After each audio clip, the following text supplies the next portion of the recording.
आप देख रहे हैं न्यूज फर्स्ट नेटवर्क, आपके साथ आपकी आवाज। नमस्कार, आप सब देख रहे हैं न्यूज फर्स्ट और न्यूज फर्स्ट से मैं हूं राकेश मिश्रा। आज हम पहुंचे हैं तालुका पंचायत चुनाव की तैयारी, जैसे सबको पता है जिला पंचायत, तालुका पंचायत और नगर पालिका, उमरगांव में नगर पालिका का भी चुनाव है। तो उमरगांव सुलसुम्बा 2 से तालुका पंचायत के लिए उम्मीदवार के रूप में हार्दिक शाह जी हैं और हार्दिक शाह जी हमारे साथ जुड़े हुए हैं।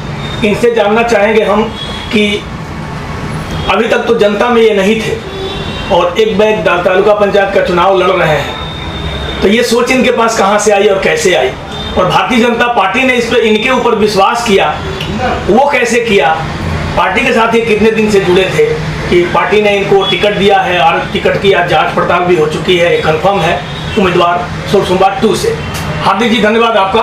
जी आभार राकेश मिश्रा जी, आपका सवाल ये बहुत बढ़िया था कि आज तक मैं जाहिर जीवन में या फिर पब्लिक के सामने वोट मांगने वाला कोई भी इलेक्शन मैंने आज तक लड़ा नहीं है। रही बात मैं पार्टी से कैसे जुड़ा, कहाँ जुड़ा, टिकट मुझे कैसे मिली, मैं आपको स्टेप बाय स्टेप सब समझाता हूँ।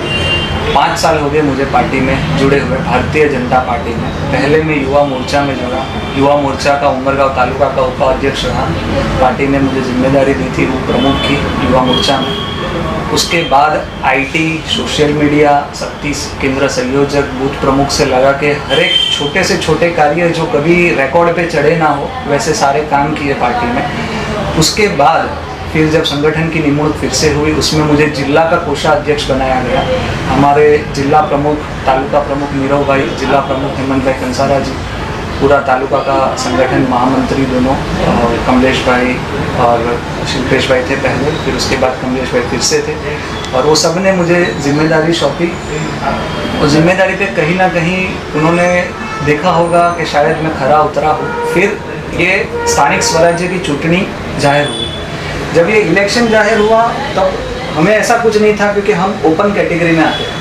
तो ओपन कैटेगरी में आने की वजह से अपने को ऐसा था नहीं कि अपने को इलेक्शन कुछ लड़ने मिलेगा, पर संजोगोवश सुलसुम्बा में ओपन सीट आई तालुका पंचायत। तो संगठन में विचार विमर्श किया मैंने पूछा मेरे जो सीनियर्स हैं उनको कि क्या करना चाहिए, मुझे पब्लिक की सेवा, आफ्टर ऑल अगर मैं इलेक्शन नहीं लड़ूँ, संगठन में काम करूँ, संगठन के प्रति कितना भी रहूँ, पर पब्लिक की सेवा करने की एक लिमिट आ जाती है। अगर मैं उतरूँगा इसमें तो मैं खुल के लड़ सकूँगा, बोल सकूँगा, और मेरी जनता या पब्लिक की मैं एक तरीके से एक स्टेप आगे बढ़ के मैं सेवा कर सकूँगा। तो सबने बोला कि पार्टी बहुत बड़ी, विश्व की सबसे बड़ी पार्टी है। पार्टी में हर कार्यकर्ताओं को इलेक्शन लड़ने का, टिकट मांगने का अधिकार है। उसकी एक प्रक्रिया है, किसे की सीट दी जाए नहीं दी जाए, वो सबसे पसार हो के एक माँ के पास बेटे को जिस हिसाब से खाना मांगना चाहिए भूख लगने के टाइम, उस हिसाब से मैंने टिकट मांगी थी। प्रक्रिया से पास हुआ, और वो प्रक्रिया से पास होने के बाद निरीक्षकों ने मिल के मुझ पर पार्टी ने भरोसा किया। हमारे एमएलए श्री रमन भाई पाटकर जी, हमारे सांसद जी जबल भाई पटेल जी, सब ने भरोसा किया, संगठन ने भरोसा किया तालुका जिला के, और उस हिसाब से टिकट मिली। नहीं, आपसे आप तो ठीक है उम्मीदवारी किए हैं, लेकिन यहाँ पे पुराने कार्यकर्ता और भी थे जो टिकट मांग रहे थे और टिकट उनको मिलना चाहिए, उनको नहीं मिला और आपको मिला। हाँ, वो आपका सवाल भी ये बहुत बढ़िया है कि पुराने कार्यकर्ता थे, उन्होंने सबने भी टिकट मांगी थी, हम सब साथ में गए थे। किसी को भी आप टिकट दीजिएगा, सब मिलके कमल के निशान के नीचे हम काम करेंगे। और पार्टी ने मुझे दिया, नरेंद्र मोदी साहब का एक विजन था, दिसंबर महीने के अंदर उन्होंने बोला था कि मुझे पिछले साल दिसंबर, ये दिसंबर गया बोले, 2 लाख युवाओं को एक्टिव पॉलिटिक्स में उतारना है। वो सोच के पूरे देश में बहुत सारी जगहों पर यूथ को चांस मिला है, बहुत सारी जगह पर एजुकेटेड को चांस मिला है। ये जो पुराने और पीठ के कार्यकर्ता है, उन्होंने पार्टी को यहाँ तक लाया है। आज उन्होंने भी दावेदारी की, उनका महत्व और उनका अहमियत बहुत है। जितने पुराने कार्यकर्ता हैं उनकी वजह से आज ये पार्टी है। हमें तो एक मौका दिया गया है कि अब यूथ हो, एक ट्राई कीजिए कि आज से आप करोगे तो आगे जाके। अभी तक तो आपने सेवा किया पार्टी का जी 5 साल से जी, जनता के बीच में आप रहे नहीं, पार्टी ने आपको उम्मीदवार बनाया। अब जनता से वोट लेकर के विजय प्राप्त कैसे करेंगे उसके बारे में बताइए। बराबर, जनता को भरोसा कैसे दिलाएं? 100% वही बात है कि अभी तक मैंने खुल के कहीं पे भी एक सेवक बन के काम नहीं किया, पर सेवा का भाव पहले से था।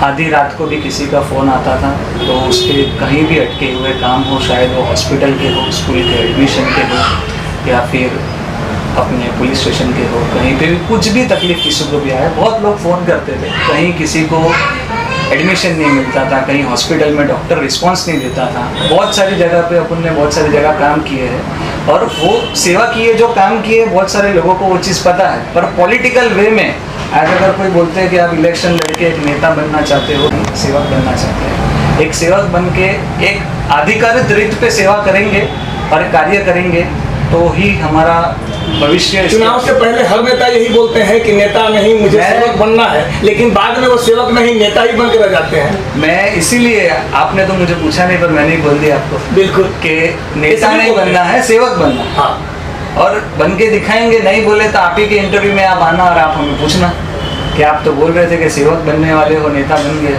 बिल्कुल बिल्कुल, बहुत बहुत धन्यवाद आपका। और आपका विजन क्या है, लक्ष्य क्या है? मान लीजिए जनता का आशीर्वाद मिलता है, हाँ, तो आपका लक्ष्य क्या है? तालुका पंचायत की मैं प्रक्रिया आपको बताता हूँ। सारी ग्राम पंचायत के ऊपर उमरगांव में, तालुका में 52 गांव है, 52 विलेजेस है, उसके ऊपर 30 बैठक है तालुका पंचायत की। सारी पंचायतों मिलके वो तालुका पंचायत में कार्य आता है, वहाँ से अप्रूव होता है, फिर वो डीडीओ होके पूरा काम पास होता है। अभी तालुका पंचायत उम्मीदवार बनाऊँ तो तालुका पंचायत का सपोज अगर मैं सभ्य बना, इलेक्शन जीता, तो पहली प्रक्रिया मेरी ये रहेगी कि बेसिक जो सुविधाएं नहीं है, वो सुविधाओं के बारे में मैं पूरा पत्र व्यवहार के माध्यम से हमारे एमएलए, हमारे एमपी, टीडीओ साहब, डीडीओ साहब सबसे रजूआत करूँगा कि ये मेरे विस्तार में ये चीज़ नहीं है। अगर पंचायत के पास फंड नहीं है तो वो आप देखिए और पंचायत को दीजिए और ये काम करवाइए। अगर पंचायत नहीं कर रही है तो वो भी आप देखिए और करवाइए। एक बार 2 बार करेंगे, फिर विरोध करेंगे। अगर नहीं काम हुआ तो हम जो बनेती प्रयास करेंगे। हमारा एक ही प्रयास रहेगा कि हमारे साथ जो है हमारी जनता की आवाज़ बन के जितनी ऊपर जा सके उतनी ऊपर हम पहुंचाएंगे, काम करवाएंगे और जनता की आवाज़ और जनता के काम में सबसे आगे हम खड़े रह के उस चीज़ का नेतृत्व करेंगे। एक चीज़ और, एक क्वेश्चन आपसे और है कि आप जहाँ से चुनाव लड़ रहे हैं, काफ़ी उत्तर भारतीयों का वोट है, उत्तर भारतीय वोटर काफ़ी हैं आपके क्षेत्र में जी। समदर्शिता का भाव, जैसे आप यहाँ के रहने वाले हैं और आपके क्षेत्र में उत्तर भारत के लोग जाते हैं, उत्तर भारत में सब आते हैं, राजस्थान है, मध्य प्रदेश है, उत्तर प्रदेश से, बिहार है, झारखंड, तो उनको भी उम्मीदें तो रहेंगी कि अगर हम इनको वोट देते हैं तो हमारे साथ इनका व्यवहार कैसा रहेगा। तो आपके मन में कैसा भाव है, लोकल प्लस बाहर? देखिए, उमरगांव में जीएडीसी घोषित होने के बाद उमरगांव की जो बस्ती थी ना, उसमें से 80% बस्ती बाहर की। अब मैं यहाँ पे लोकल हूँ, आप नहीं हो, ऐसा नहीं है, सारे यहाँ पे लोकल ही है। दूसरी चीज़ ये, उत्तर भारतीय समाज के साथ मैं आज से नहीं 10 से 15 साल हो गए उनसे जुड़ा हूँ। हमारे जो सर थे, हमें जो पढ़ाते थे, कमल सर जी, वो भी उत्तर भारतीय थे, उनके साथ हम जुड़े हैं बचपन से। पूरा उत्तर भारतीय समाज हो गया, उन सबसे मैं संकल्प में हूँ, सबको भरोसा दिलाया है, सबसे बात की है। टिकट लेने से पहले मैंने बात की कि क्या करना चाहिए, मुझे विचार विमर्श कीजिए। समाज का नेतृत्व नेता के नेतृत्व या पार्टी के नेतृत्व से कहीं गुना ज़्यादा बड़ा है, समाज की आवाज़ कहीं गुना ज़्यादा बड़ी है। तो उत्तर भारतीय समाज के आगेवान है सब रत्नेश्वर भाई चौरसिया है, फिर आप खुद हो। कोई बात नहीं, बहुत लोग हैं, हाँ, हमसे भी पुराने लोग हैं, पुराने लोग हैं, बड़े काफी लोग हैं जिनसे आपको अपना जाकर के मिलना चाहिए। नहीं, सबसे मिला हूँ मैं, सबसे बात की है। जो कोई एकाध दो कोई रह भी गया होगा तो उनसे भी आपको पता चल जाएगा कि मैं मिल लूँगा उनसे। समाज पूरा हमारे साथ है, भारतीय जनता पार्टी के साथ है, क्योंकि ये समाज वो है जो जिसने योगी और मोदी को शासन दिलाया है, वाराणसी से योगी मोदी जी को भी जिताया है, और ये समाज ने हमेशा धर्म और देश को पहले रखा है, बाद में दूसरी सब चीज़ को रखा। चलिए एक बात और पूछूंगा लास्ट में आपसे कि अभी लास्ट क्वेश्चन एक और हमारा रहेगा आपसे। जी जी। जनता से अपने चुनाव विजय के लिए क्या अपील करना चाहेंगे कि यहाँ की जनता आपको चुनाव जिताए? तो एक बार वो बताइए, पूरी जनता से आपका क्या उम्मीद है और क्या भरोसा दिला करके आप वोट लेना चाहते हैं?